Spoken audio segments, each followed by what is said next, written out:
Morning friends, आज है 18 अप्रैल 2021 और साथ में वर्ल्ड हेरिटेज डे। तो हम वर्ल्ड हेरिटेज डे की वजह से आज डिस्कस करेंगे हरियाणा की संरक्षित धरोहर। तो उससे पहले देख लेते हैं 2021 का थीम, जो कि है कॉम्प्लेक्स पास्ट डाइवर्स फ्यूचर। ये इम्पोर्टेंट है, एग्ज़ाम में कई बार थीम पूछ लिया जाता है। अब डिस्कस करते हैं ASI की, आर्कियोलॉजिकल सर्वे ऑफ इंडिया, भारतीय पुरातत्व सर्वेक्षण, जिसकी स्थापना अलेक्जेंडर कनिंघम ने 1861 में की थी और पहले महानिदेशक भी अलेक्जेंडर कनिंघम थे। संस्कृति मंत्रालय के अंडर में आता है और वर्तमान में महानिदेशक हैं V विद्यावती। अब हरियाणा की बात कर लेते हैं।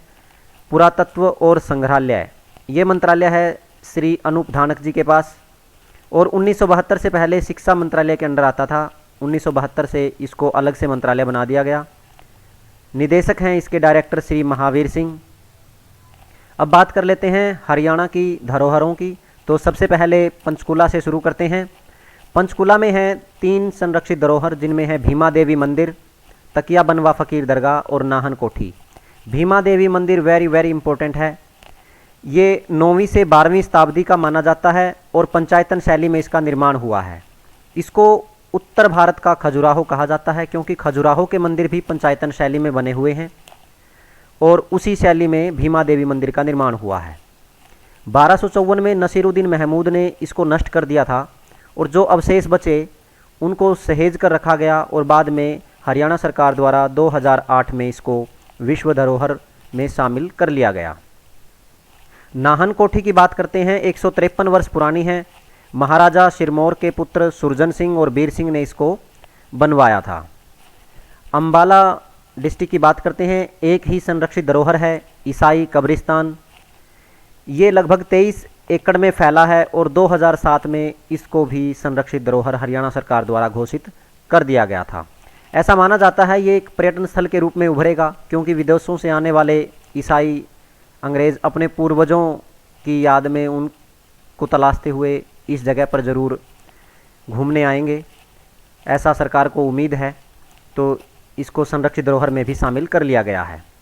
नेक्स्ट चलते हैं हम यमुनानगर में। यमुनानगर में 3 संरक्षित धरोहर हैं, जिनमें सबसे पहले है चनेटी का बौद्ध स्तूप, उसके बाद है सुघ का टीला और तीसरा है कपाल मोचन गुरु गोविंद सिंह मार्शल आर्ट संग्रहालय। जो चनेटी का बौद्ध स्तूप है लगभग 100 वर्ग मीटर क्षेत्र में फैला हुआ है, ईंटों से बना हुआ है, जैसा कि हम यहाँ देख सकते हैं फोटो में, और 8 मीटर ऊंचा है। अशोक ने इसको बनवाया था। ये यमुनानगर में जगाधरी है। जगाधरी से लगभग 3 किलोमीटर दूर पूर्व की दिशा में ये स्थित है। और जो चीनी यात्री वेनसांग था, उसने अपने लेखों में इसका वर्णन किया है। यहाँ पर बौद्ध भिक्षु रहा करते थे और इसीलिए अशोक द्वारा इसका निर्माण करवाया गया था। बात करते हैं सुघ की। जो सुघ का टीला है, ये यमुनानगर के 2 गांव हैं, अमदलपुर और दयालगढ़।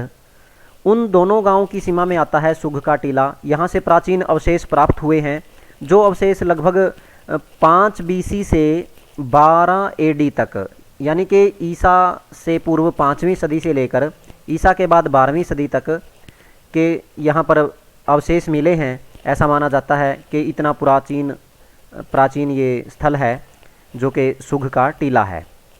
वेनसांग ने इसका भी वर्णन अपने लेखों में किया था। नेक्स्ट करते हैं बात कपाल मोचन की। गुरु गोविंद सिंह मार्शल आर्ट संग्रहालय है। यहाँ पर लगभग 7वीं से 8वीं सदी का एक पुराना खुदा हुआ, जिस पर अक्षर अंकित हैं, ऐसा एक पत्थर मिला हुआ है, जो इस संग्रहालय में रखा गया है।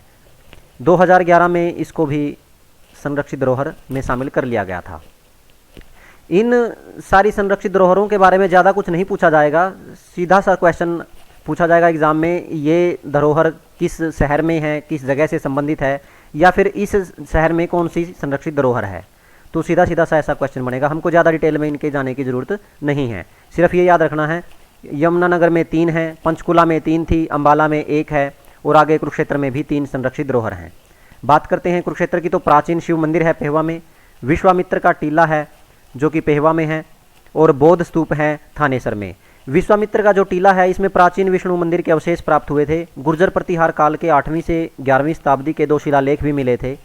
और जो बौद्ध स्तूप है थानेसर का, इसका भी वर्णन वेनसांग ने अपने लेखों में किया है। नेक्स्ट चलते हैं हम कैथल और करनाल। कैथल में भी 3 ही संरक्षित धरोहर हैं, जिसमें शेख तैयब का मकबरा जो कि मुगलकालीन इतिहास को समेटे हुए है, बालू का टीला है जो कि काफ़ी पुरानी सभ्यताओं के निशान इसमें पाए गए हैं बालू के टीले में। ये कैथल में गांव है बालू, और वहाँ बालू गांव से ही कुछ दूरी पर ये बालू का टीला है। ईंटों की बावली है कैथल शहर में ही, ये जिसकी पिक्चर आपके सामने है। ये तीनों यहाँ संरक्षित धरोहरों में शामिल कर ली गई हैं। नेक्स्ट है करनाल। इसमें भी 3 ही संरक्षित धरोहर हैं। पहला है प्राचीन शिव मंदिर, सालवन गांव है करनाल का, वहाँ पर है प्राचीन शिव मंदिर। लगभग 125 से 129 फीट की ऊंचाई मानी जाती है इसकी। विक्टोरिया मेमोरियल हॉल जो कि 1901 में बनाया गया था महारानी विक्टोरिया के आगमन पर, और 1947 में आज़ादी के बाद इसको गांधी मेमोरियल हॉल के नाम से भी जाना जाता। उसके बाद है तीसरा पुराना बादशाही पुल, ये भी करनाल में ही है। नेक्स्ट चलते हैं पानीपत। पानीपत में 2 संग्रहालय हैं जिनको संरक्षित धरोहरों में शामिल किया गया है, गुरु तेग बहादुर संग्रहालय और पानीपत संग्रहालय। पानीपत वैसे ही काफ़ी इम्पोर्टेंट है क्योंकि यहाँ पर महत्वपूर्ण लड़ाइयाँ लड़ी गई थी।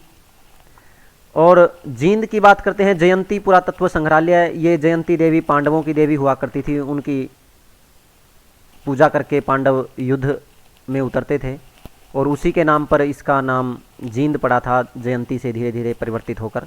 उसके बाद है सफ़ीदों का किला, काफ़ी पुराना किला है, जींद में ही है कस्बा सफ़ीदों।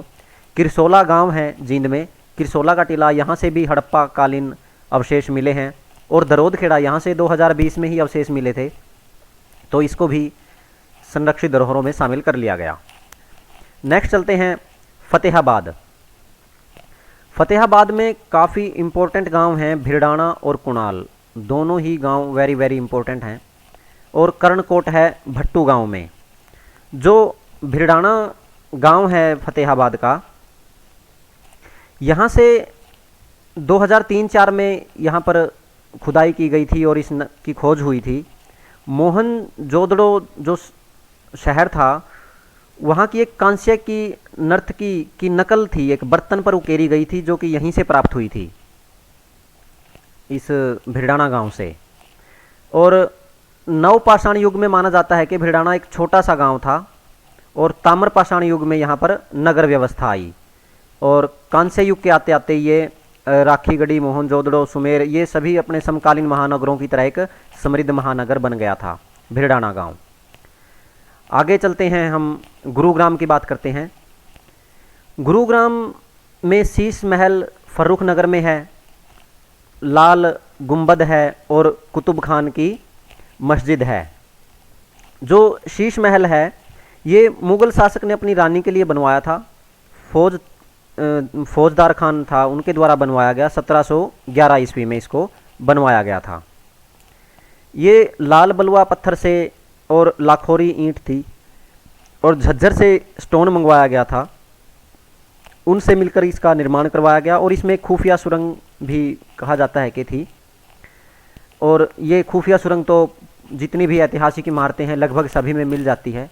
आजकल तो कोई भी खुफिया सुरंग ऐसे अस्तित्व में नहीं है, लेकिन माना जाता है कि ज़्यादातर इमारतों में खुफिया सुरंगें उस टाइम बनवाई जाती थी।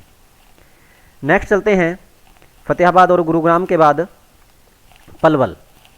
पलवल में सेठ काशीराम की हवेली है, सती का तालाब है, कच्ची खेड़ा टीला है। ये कच्ची खेड़ा गांव है जहां पर टीला है, जैसे हमारा भिड़ाना और कुणाल गांव है, बालू का टीला है, इसी तरह एक टीला मिला है।